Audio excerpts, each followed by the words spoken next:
TitleMatchNetwork.com. What do you guys think about Jim Cornette's rant against you guys and Sean Waltman when you guys were in WCW? Do you guys think he was too personal on you? Jim Cornette.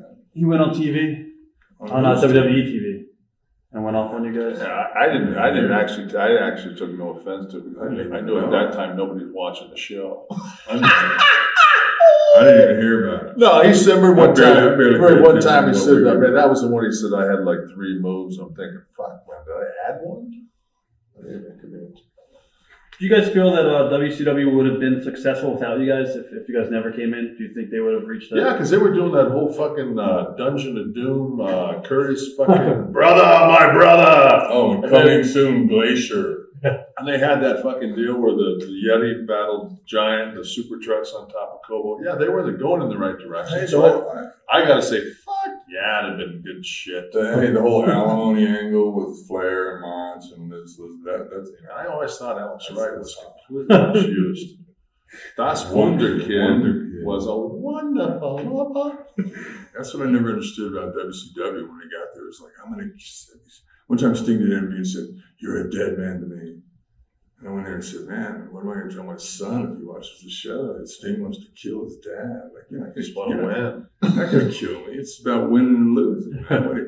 When we got there, the biggest angle they had was Flair was with Miss Elizabeth spending Macho's alimony. Right. I went to Bishop and said, "We're doing a divorce angle? How negative can we be? What about winning and losing? Doesn't the belt mean anything?" Like, that's what you're supposed to do, Rob. I thought it used to be. Speaking about Flair, Scott, on the interview that we did with you last month, you called out Ric Flair on the last interview and pretty much said he was untrustworthy for taking the WCW title with him to WWE. Do you feel the same way, Kev, as Scott kind of feels?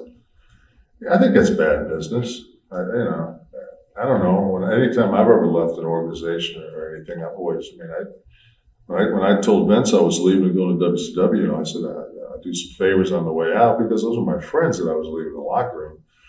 And he said, "I want you to put over Shawn. I want you to put over Undertaker." He said, "I want you to put over Warrior."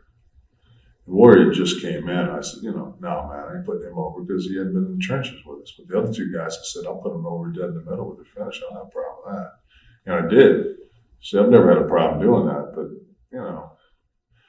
I don't know what Rick's situation was. Did it mean more? It was a little bit different, Kev. It was before you got there, and I was with Heenan. It was a good spot for me. I was with Heenan, Perfect, and Flair.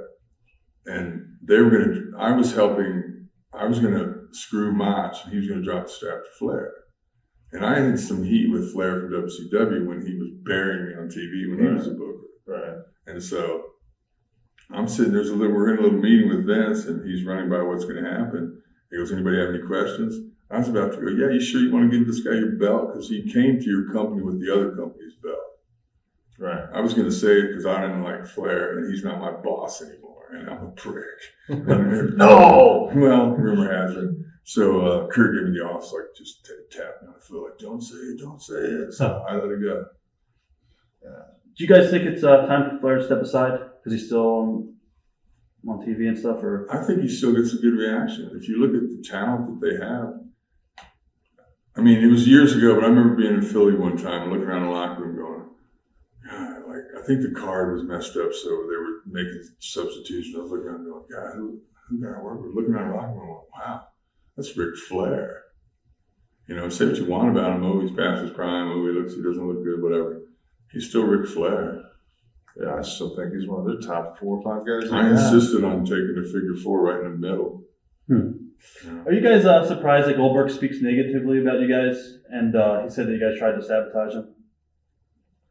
No, he's a mark. I'm not surprised. I was going to ask Scott. You actually said that Goldberg was a mark, and I was going to ask you if you never got it. See, I like Bill as a human being. I like him personally outside the ring. He was a mark. He's one of these guys that just like I would have been over if 20 years during my career I would have never got beat. What the fuck? What kind of mentality? I think I said on the other interview, his first road trip was Roanoke, Virginia. He's standing at the baggage carousel like a lost puppy. I've been on the road a lot of years. I go from, "Hey man, who you riding with?" "Oh, nobody." I said, "Look, bro, I get free cars, free rooms. Come with me if you want. I know where the gym is. I know where the restaurants are. I know where the building is. Make this loop." Did you do the radio thing, though? Yeah, he didn't stop. It's hard that bald head. You put rosin on your palm. And then because he wasn't Goldberg then, And then when he started to get successful, his early contract that was coming to an end, I introduced him to Barry Bloom, who negotiated a hell of a deal for Bill, and he ended up becoming a very wealthy man. So why he would have heat with me? Yeah, every time you sit in your Barracudas and all that shit, just realize who bought those. I don't know, but I have heat with everybody. So Exactly. I'm not worried about it. To me, he's passionate. He's got a personality. He's an alpha male. It's just like, I mean, if you're not he or I, 9 times out of 10, you ask 100 people in a room, do you like those two? They'll be like, no, I don't like them. You want to work with them? I'll work with them. They'll make you look great. But I don't like them. You actually just talked a little bit about Warrior. What do you guys remember about when he came back to WCW to work? What was he like? I always got along with him. I mean, personally, as a person, I mean, he's different, man. He's a different cat. But I don't think he has any malice in him. He's not a malicious guy or anything. But he's different. He's just a real. I found him to be a little eccentric. Yeah, but I mean, I think that's part of the thing that just kind of works for him. Go ahead. I admire the fact that, rumor has it, and I think the rumors are true, that he got his money. Yeah, So a lot of people say, well, he's not a good worker. I know one thing, when he went down the aisle, the fans cheered. And you can't learn that. You can't be taught that. They either like you or they don't. They liked him.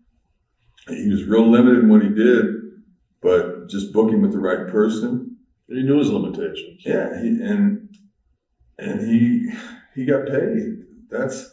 I like that because you need guys who demand money. Thank you guys for being here today. Thank you. Yeah, tell the fans, hey, thanks for all your support all these years. Yeah, and there are still I believe the Outsider dolls are coming out. Yeah. They're out now. Yeah. Out now, so get the new Reds. We signed some. So I'd like to get the royalty check there, Jack, specific. Get the new Red Outsider dolls. They said, I got 50 at my house yesterday. Razor dolls. 50,000 or dollars? $50. Wish they'd send I asked for 500. The next time we come back, we'd like to be with Sean Waltman too. We'll have all three. That'd be sweet, man. Just do road stories. We haven't done one nude yet. Outsiders nude. If I didn't have to leave. Cool. Thanks, guys. Thanks, man. TitleMatchNetwork.com